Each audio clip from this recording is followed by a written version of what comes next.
162페이지 17번째 행동예언 두 막대기가 하나 되게 하라. 에스겔서 37장 15절에서 23절. 행동예언의 개요, 예언의 시기. 에스겔 37장의 예언은 주전 586년 바벨론에게 남유다가 완전히 멸망한 다음에 주신 말씀입니다. 에스겔 선지자는 사로잡힌 지 12년 10월 5일에 벙어리가 풀렸습니다. 에스겔 33장 21절에서 22절에서 우리가 사로잡힌 지 12년 10월 5일에 예루살렘에서부터 도망하여 온 자가 내게 나와 말하기를 그 성이 함락되었다 하였는데, 그 도망한 자가 내게 나오기 전날 저녁에 여호와의 손이 내게 임하여 내 입을 여시더니 다음 아침 그 사람이 내게 나올 임시 즈음 표준 세번역에 내 입이 열리기로 내가 다시는 잠잠하지 아니하였노라 라고 말씀하고 있습니다. 주전 586년 예루살렘이 멸망하고 그 도망한 자가 에스겔이 있는 곳에 도착해서 예루살렘 멸망의 소식을 전했을 때 에스겔 선지자의 벙어리가 풀렸습니다. 그 후에 하나님께서는 에스겔 선지자에게 마른 뼈들이 살아나는 환상을 보여주셨습니다. 에스겔 37장 1절에서 14절. 이 환상을 통해 지금 바벨론의 포로로 끌려가 있는 이스라엘 백성이 영적으로 회복될 뿐만 아니라 고토, 고향 땅으로 돌아오게 된다는 것을 보여주신 것입니다. 에스겔 37장 12절에서 백성들아, 내가 너희 무덤을 열고 너희로 거기서 나오게 하고 이스라엘 땅으로 들어가게 하리라 라고 말씀하고 있으며, 14절에 내가 또 너희를 너희 고토에 거하게 하리니 라고 말씀하고 있습니다. 에스겔 37장 15절에서 23절에 행동 예언은 분명히 예루살렘이 바벨론에게 멸망당한 후에 주어진 명령입니다. 예언의 내용, 에스겔 37장 16절에서 17절을 볼 때 인자야 너는 막대기 하나를 취하여 그 위에 유다와 그 짝 이스라엘 자손이라 쓰고 다른 막대기 하나를 취하여 그 위에 에브라임의 막대기 곧 요셉과 그 짝 이스라엘 온 족속이라 쓰고 그 막대기들을 서로 연합하여 하나가 되게 하라. 내 손에서 둘이 하나가 되리라 라고 말씀하고 있습니다. 첫째, 막대기 하나를 취하라. 하나님께서는 에스겔 선지자에게 막대기 하나를 취하여 그 위에 유다와 그 짝 이스라엘 자손이라고 쓰라고 명령하셨습니다. 에스겔 37장 16절. 둘째, 다른 막대기 하나를 취하라. 하나님께서는 유다와 그 짝 이스라엘 자손이라고 쓴 막대기 외에 또 다른 막대기 하나를 취하여 그 위에 에브라임의 막대기 곧 요셉과 그 짝 이스라엘 온 족속이라고 쓰라고 명령하셨습니다. 에스겔 37장 16절. 셋째, 막대기 둘을 서로 연합하여 하나가 되게 하라. 하나님께서는 에스겔 선지자에게 그 막대기 둘을 서로 연합하여 하나가 되게 하라. 내 손에서 둘이 하나가 되리라 라고 명령하셨습니다. 에스겔 37장 17절. 행동 예언의 의미.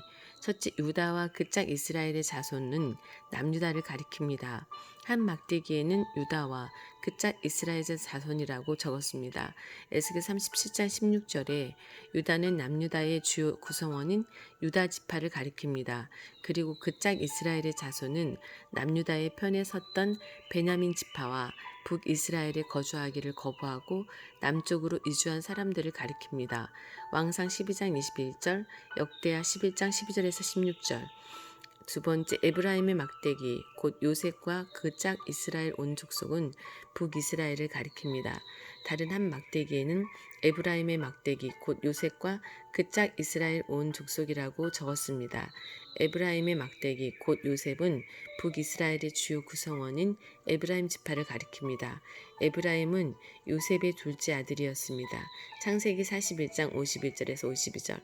야곱이 죽기 전에 자신의 손자인 므낫세와 에브라임을 축복할 때 둘째인 에브라임을 오른손으로 축복함으로 그에게 장자의 축복을 주었습니다. 창세기 48장 14절에서 이스라엘이 우수를 펴서 찾아 에브라임의 머리에 얹고 좌수를 펴서 므낫세의 머리에 얹으니 므낫세는 장자라도 팔을 맡겨 얹었더라 라고 말씀하고 있습니다. 창세기 48장 20절에서도 그날에 그들에게 축복하여 가로되 이스라엘 족속이 너로 축복하기를 하나님이 너로 에브라임 같고 므낫세 같게 하리라 하여 에브라임을 므낫세보다 앞세웠더라 라고 말씀하고 있습니다. 또한 에스겔서 37장 16절 하반절에 그 짝 이스라엘 온 족속은 북이스라엘 10지파 가운데 에브라임 지파를 제외한 나머지 지파들을 가리킵니다. 왕상 11장 31절, 12장 20절. 세 번째 두 막대기가 합쳐지는 것은 이스라엘이 바벨론 포로에서 해방되고 예루살렘에 귀환하여 새로운 통일 왕국을 이룰 것을 가리킵니다. 에스겔 37장 17절에 그 막대기들을 서로 연합하여 하나가 되게 하라. 내 손에서 둘이 하나가 되리라 라고 말씀하고 있습니다. 에레미야 40장 4절에서도 나 여호와가 말하노라.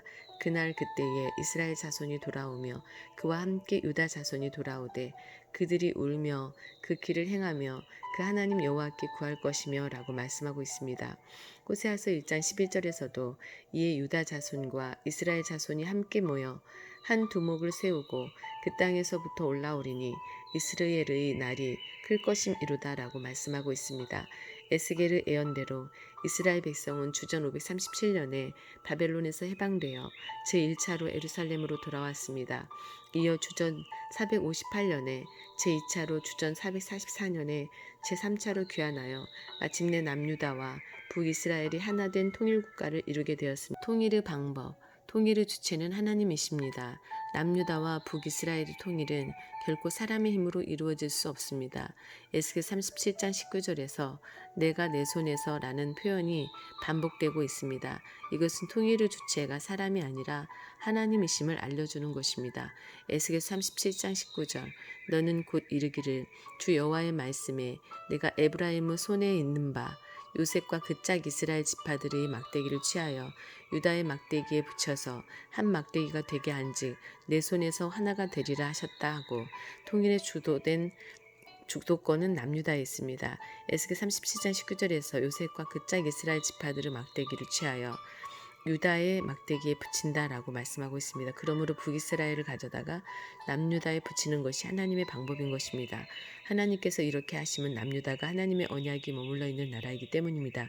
역대하 21장 7절에서 여호와께서 다윗의 집을 멸하기를 즐겨하지 아니하셨음은 이전에 다윗으로 더불어 언약을 세우시고 또 다윗과 그 자손에게 항상 등불을 주겠다고 허하셨음이더라 라고 말씀하고 있습니다.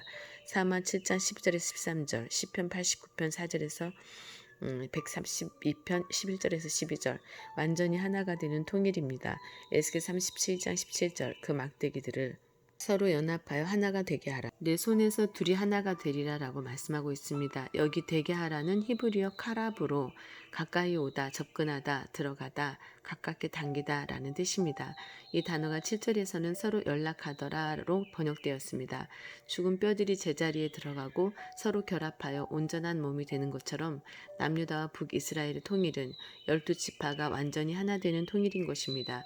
17절에서 앞부분에 기록된 하나는 히브리어 에하드의 단수이고 뒷부분에 기록된 하나는 히브리어 에하드의 복수형인 아하딤입니다. 서로 연합하여 하나가 된다는 것은 전혀 이질적이었던 두 나라가 자신들의 고유한 특성에도 불구하고 하나님의 광권적인 은혜로 완전히 하나가 됨을 나타냅니다.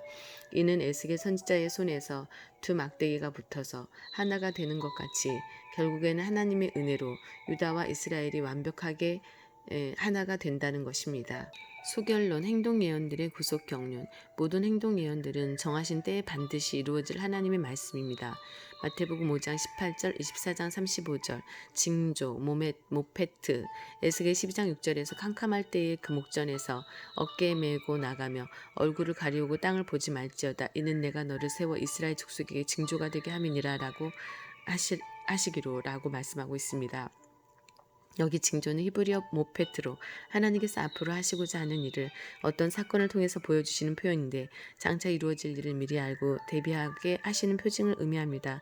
하나님의 모페트는 미래에 반드시 그대로 이루어집니다. 에스겔서 12장 11절 또 말하기를 나는 너희 징조 모페트라 내가 행한 대로 그들이 당하여 사로잡혀 옮겨 갈지라. 에스겔서 24장 24절 이와 같이 에스겔이 너희에게 표징 모페트가 되리니 그가 행한 대로 너희가 다 행할지라. 이 일이 이루면 너희가 나를 주 여호와인 줄 알리라 하라 하셨느니라.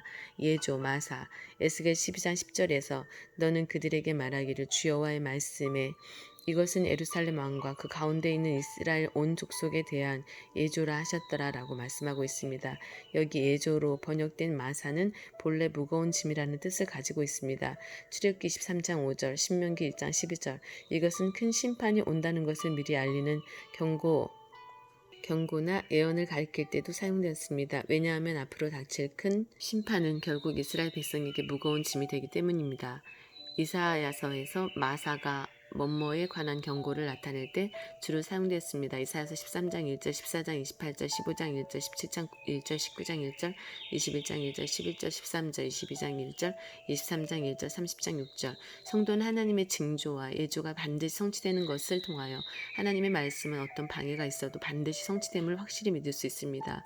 두 번째 행동 예언의 최종 목적은 하나님께서 여호와이심을 알게 하려는 것입니다. 하나님께서 에스겔 선지자에게 명령하신 7번째 행동 예언은 손뼉을 치고 발을 구르라. 에스겔서 6장 11절에 14절 명령이었습니다. 하나님께서는 이 명령을 통해 하나님이 여호와인 줄을 알게 하려 하셨습니다.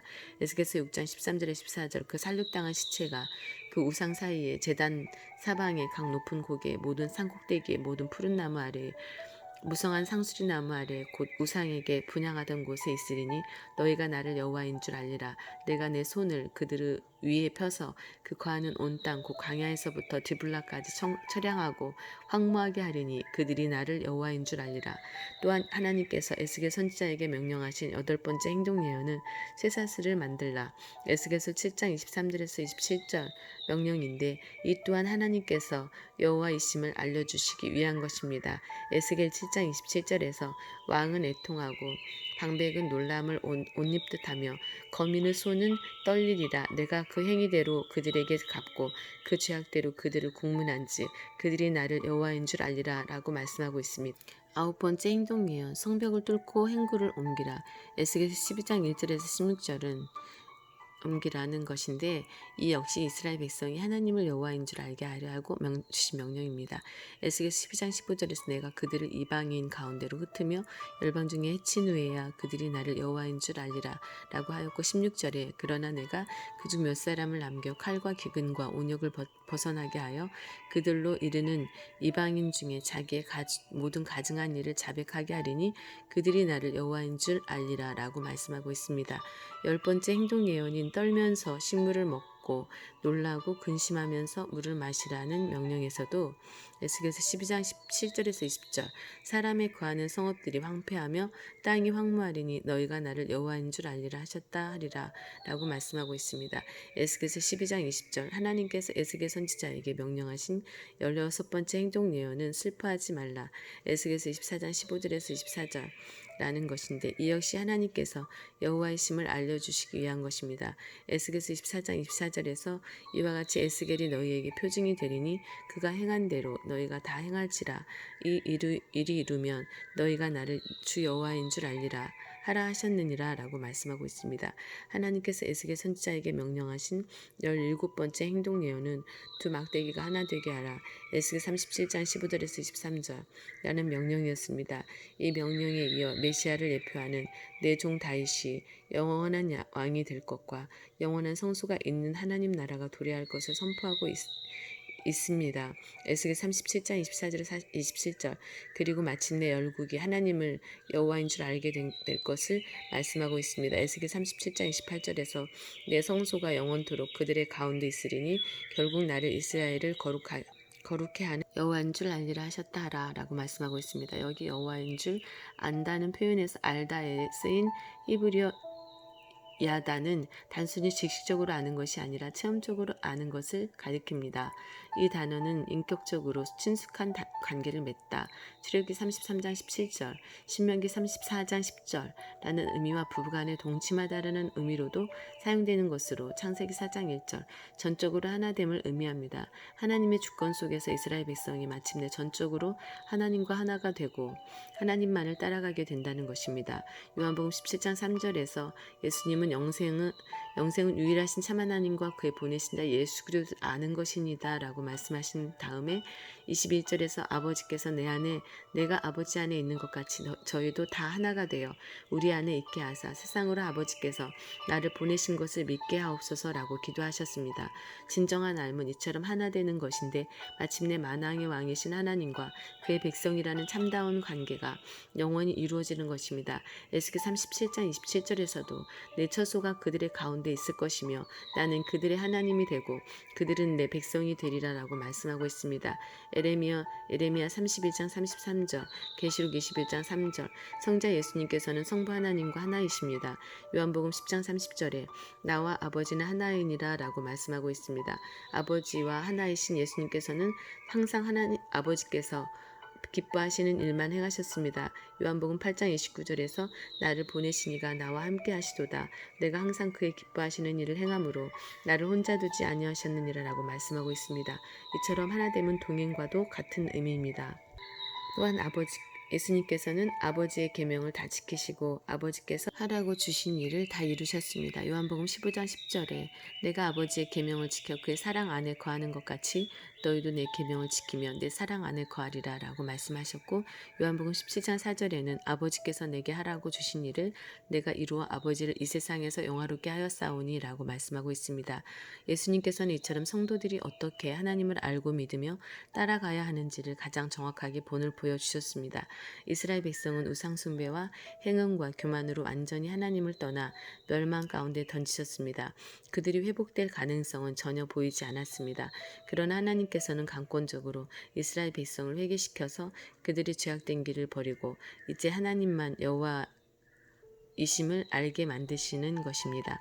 그러므로 우리는 신묘막측한 하나님의 구속 경륜 가운데 그저 감사하며 하나님 말씀에 절대 순종해야 합니다. 에스겔의 행동예언 1. 벙어리가 된 에스겔 3장 26절에서 27절 33장 21절에서 22절 사로잡힌 지 5년 주전 593년 4월 5일 처음 이상을 받고 에스겔 1장 1절에서 2절 7일 후인 4월 12일 에스겔 3장 16절에 벙어리가 되었다. 벙어리에서 풀린 것은 사로잡힌 지 12년 주전 585년 10월 5일로 예루살렘 멸망 후 도망친 자가 에스겔에게 와서 예루살렘 멸망 소식을 전할 때에 말이 나오기 시작했다. 에스겔 33장 21절에서 22절 벙어리로 지낸 7년 6개월 동안 하나님의 말씀이 임하여 에스겔의 입을 열어주실 때는 말씀을 선포하였으나 그 외에는 말을 할 수 없었다.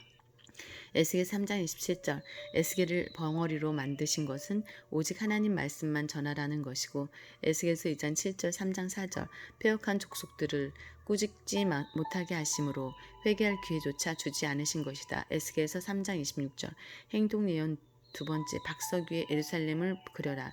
에스겔서 4장 1절에서 3절 박석 위에 예루살렘을 그리게 하시고 운제를 세우고 토둔을 쌓고 진을 치고 공성대를 둘러 세우라고 말씀하셨습니다. 에스겔 4장 1절에서 2절 그림을 그린 후 행동 예언들 에스겔 4장 3절 첫째 전철로 철성을 쌓으라는 것은 앞으로 새와 같이 강력한 바벨론 군대가 예루살렘을 포위할 것과 하나님과 이스라엘 백성 사이를 죄가 가로막고 있다는 것을 가르쳐준다. 이사야서 59장 2절 에레미야 5장 25절 둘째 얼굴을 성쪽으로 향하리라는 것은 하나님께서 분노하셔서 이미 예루살렘의 심판을 작정하셨음을 보여준다. 에스겔서 4장 7절 셋째 에워싸는 것처럼 에워싸라는 것은 바벨론 군대의 포위를 절대로 사람의 힘으로 뚫고 나갈 수 없게 될 것을 말씀한다. 행동예언 3 390일 동안 좌편으로 누워라. 에스겔 4장 4절에서 5절 390일 동안 좌편으로 누워서 북이스라엘 죄악을 담당하라고 말씀하셨습니다. 390일은 그들의 범죄한 횟수로 1일을 1년으로 하여 390일은 390년을 가리킵니다. 에스겔서 4장 6절 174 에스겔 행동예언 세 번째 390일 동안 좌편으로 누워라. 에스겔서 4장 4절에서 5절 390일에 대한 여러 견해가 있지만 390년 이스라엘의 남북 분열 주전 930년부터 바사왕 고레스의 바벨론 침략 주전 540년까지 390년으로 보는 견해가 가장 성경적이다. 주전 540년 고레스 왕이 바벨론 동쪽 구티움을 침공한 사건은 유대인들이 해방되는 실질적인 계기가 되었기 때문입니다. 행동예언사 40일 동안 우편으로 누워라. 에스겔서 4장 6절에서 8절. 40일 동안 우편으로 누워서 남유다의 죄악을 담당하라고 말씀하셨습니다. 40일, 40년에 대한 여러 견해가 있지만 나라가 분열된 근본 원인과 남유다의 모든 죄악은 솔로몬 왕의 범죄로부터 시작되었기 때문에 솔로몬 왕의 통치 40년의 기간, 주전 970년에서 930년으로 보는 견해가 성경적입니다.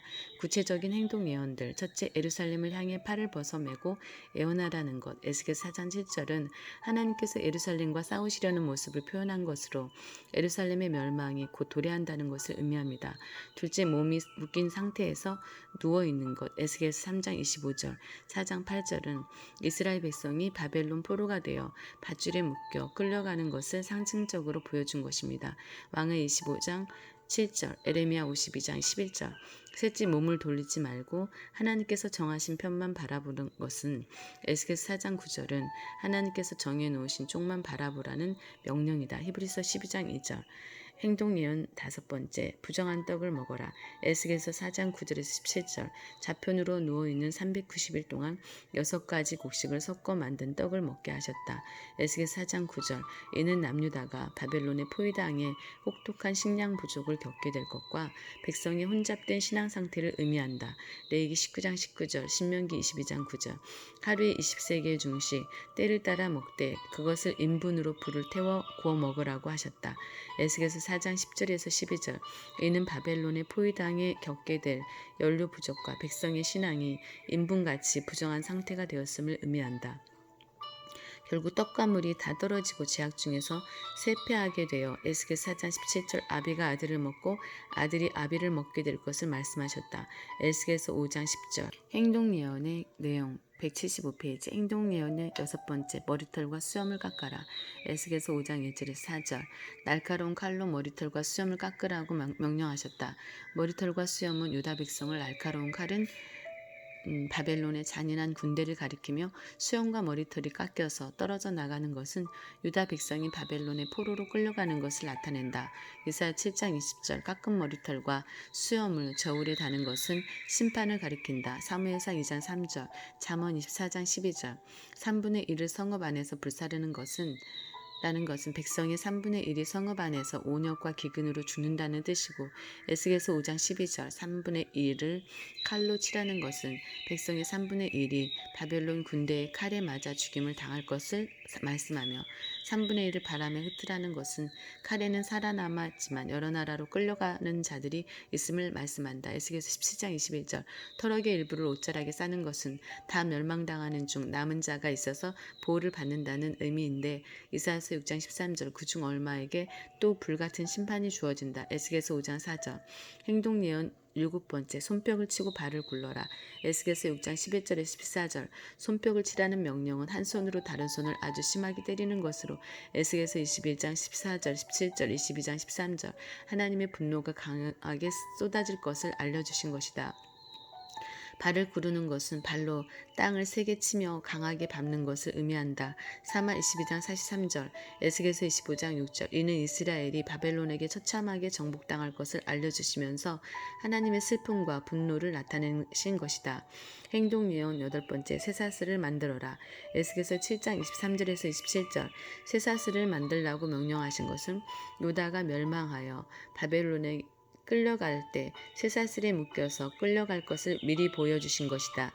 에스겔서 7장 24절, 왕하 25장 7절, 에레미야 40장 1절, 52장 11절. 쇠사슬에 묶여서 끌려가는 이유는 피 흘리는 죄와 강포가 그 성읍에 찼기 때문이며 이스라엘 백성의 교만함 때문이다. 에스겔서 7장 23절 24절. 심판의 대상은 모든 사람들이며 그 행위대로 심판하신다. 에스겔서 7장 27절, 시편 7절 8절. 7편 8절. 하나님께서 심판하실 때가 되면 평강을 구하여도 얻을 수 없고, 이사야 48장 22절, 에스겔 7장 25절. 올바른 지도자를 구하지만 얻을 수 없다. 에스겔서 7장 26절, 34장 1절에서 6절, 베드로후서 2장 1절. 행동 예언 176페이지 행동예언 9번째 성벽을 뚫고 행구를 옮겨라. 에스겔서 12장 1절에서 16절 낮에 행구, 포로 신세의 물건들 에레미야 46장 19절을 준비하여 옮기는 것. 에스겔서 12장 3절 4절은 이스라엘 백성이 반드시 바벨론의 포로로 끌려갈 것을 표현한 것이다. 저녁에 성벽을 뚫고 밖으로 나가는 모습은 에스겔서 12장 4절 5절 앞으로 바벨론에 의해 예루살렘 성벽이 반드시 뚫리게 될 것을 보여준다. 왕하 25장 1절에서 4절, 에레미야 52장 4절 7절 캄캄할 때에 행구를 어깨에 메고 얼굴을 가리우고 땅을 보지 말고 나가라는 것. 에스겔서 7장 25절은 앞으로 바벨론의 포로로 끌려가므로 다시 예루살렘 땅을 보지 못할 것을 미리 보여준 것이다. 왕하 25장 7절, 에레미야 52장 11절, 에스겔서 12장 13절, 행동 예언 10 떨며 식물을 먹고 놀라고 근심하면서 물을 마셔라. 에스겔서 12장 17절에서 20절 떨면서 식물을 먹고 놀라고 근심하면서 물을 마시라는 것은 적이 쳐들어온 것을 보면서 극도의 두려움과 공포, 근심 가운데서 먹고 마시라는 것이다. 떨면서 식물과 물을 먹는 것은 영적, 정신적 고통을 강조한 것인데 이스라엘의 죄악으로 인하여 땅이 그들을 토해내어 황무하게 되는 것이다. 에스겔서 12장 19절에서 20절, 레위기 18장 28절, 역대하 36장 21절. 행동 예언 슬피 11번째 슬피 탄식하라. 에스겔서 21장 1절에서 7절. 이 예언은 에스겔 20장 45절에서 49절의 내용과 연결되어 있는데 불과 칼로 이스라엘 전체의 모든 사람들을 심판하실 것을 선포하고 있다. 탄식하되 허리가 끊어지듯이 그들의 목전에서 슬피 탄식하라고 하신 것은 앞으로 닥쳐올 멸망이 혹독하고 너무도 고통스러운 것임을 나타낸다. 행동 내용 12번째 내 넓적다리를 쳐라. 에스겔서 21장 8절에서 13절 부르짖어 슬피 울고 넓적다리를 치라고 명령하신 것은 아주 강하게 힘을 다하여 자기의 넓적다리를 치면서 수많은 사람이 죽은 것을 본 것처럼 큰 소리로 울부짖으라는 것이다. 부르짖어 슬피 울어야 하는 이유는 칼이 날카롭게 되고 마강되었기 때문이다. 에스겔서 21장 9절에서 10절 이는 바벨론의 침략이 신속하게 진행될 것을 나타내며 이 일이 실제로 이루어질 일임을 강조하는 것이다. 행동 내용 13번째 칼을 3번 휘둘러라. 에스겔서 21장 14절에서 17절 먼저 손뼉을 치라는 것은 하나님의 분노의 표현이며 칼을 3번 휘두르라는 것은 잔인한 사륙의 과정과 3번에 걸쳐 바벨론에 무자비하게 끌려가게 되는 것을 의미한다. 이 예언대로 남유다는 3번에 걸쳐서 바벨론의 포로로 끌려갔다. 에스겔서 21장 17절에서 나도 내 손뼉을 치며 내 분을 다하리로다 라고 말씀하고 있는데 하나님의 분노가 쏟아질 때 하나님의 안식이 이루어진다는 말씀이다. 행동 내용 14번째 길을 그려라. 에스겔서 21장 18절에서 27절 하나님께서는 바벨론 왕이 갈래길에서 점을 칠 것이라고 알려주시면서 에스겔서 21장 21절 두 길을 한 땅에서 나오도록 그리라고 말씀하셨다. 그 길머리에 길이 나뉘는 표시를 하여 암몬 족속의 라빠에 이르는 길과 유다 견고한 성 예루살렘에 이르는 길을 그리라고 명령하셨다. 에스겔서 21장 19절에서 20절 실제로 바벨론 왕은 점을 쳐서 견고한 성 예루살렘으로 가는 점괘를 얻었는데 이 일도 하나님 주권 아래 이루어진 것이다. 주전 588년 행동 내용 15번째 한 가마를 걸어라. 에스겔서 24장 1절에서 14절 주전 588년 10월 10일에 바벨론에게 예루살렘이 포위된 그날 왕하 25장 1절 에레미야 52장 4절 한 가마를 걸라고 명령하셨는데 그 가마는 녹슨 가마이다. 에레미야 24장 6절 녹슨 가마는 피 흘리는 성읍이요 많은 죄를 저지른 남유다를 가리킨다. 에스겔 11장 3절 7절 양 한 마리를 골라서 각을 떴는데 에스겔서 24장 4절 양은 모든 민족 가운데 선택된 이스라엘을 의미하며 신명기 7장 7절 각을 떴다는 것은 이스라엘 백성이 하나 되지 못함을 나타낸다. 가마 밑에 나무를 쌓아 불을 지펴서 가마 속에 뼈가 무르도록 삶으라고 명령하신 것. 에스겔서 24장 4절은 바벨론의 공격이 인정사정 없이 무자비한 공격이 될 것을 말씀한다. 제비 뽑을 것도 없이 덩이를 일일이 꺼내어 가마를 비게 하라는 것. 에스겔서 24장 6절은 그 재앙이 모든 사람에게 각각 임함을 나타내며 바벨론에 무차별적으로 남김없이 다 끌려간다는 말씀이다. 왕하 25장 11절 에레미야 39장 9절 행동 내용 15번째 한 가마를 걸어라. 에스겔 24장 1절에서 14절 하나님께서 심판하신 목적은 시는 목적은 자기 백성의 녹을 없이 하며 정결케 함으로써 하나님의 거룩하심에 참여케 하시는 것이다. 에스겔서 22장 18절에서 22절, 히브리서 12장 10절, 행동예언 16번째 슬퍼하지 말아라. 에스겔서 14장 15절에서 24절, 주전 588년 10월 10일 예루살렘이 바벨론 군대에게 포위당한 그날 에스겔 선지자의 아내가 갑자기 죽었다. 그러나 하나님께서는 절대로 슬퍼하거나 울거나 눈물을 흘리지 말라고 하셨다. 에스겔 선지자의 아내의 갑작스러운 죽음은 예루살렘 성전 성읍의 갑작스러운 파괴를 의미한다. 예루살렘 성전은 이스라엘의 세력의 영광, 눈의 기쁨, 마음이 아끼는 것이므로 절대 파괴되지 않을 것이라 생각했지만 에스겔서 14장 21절 하나님께서는 언약 백성을 정결케 하시기 위해 성전까지도 구속 경륜 가운데 파괴하셨다. 행동예언 17번째 17번째 두 막대기가 하나 되게 하라. 주전 586년 예루살렘이 완전히 멸망하고 그 소식을 들었을 때 에스겔 선지자의 벙어리가 된 것이 풀렸다. 에스겔 33장 21절에서 22절. 그 후 하나님은 이스라엘의 통일에 관한 말씀을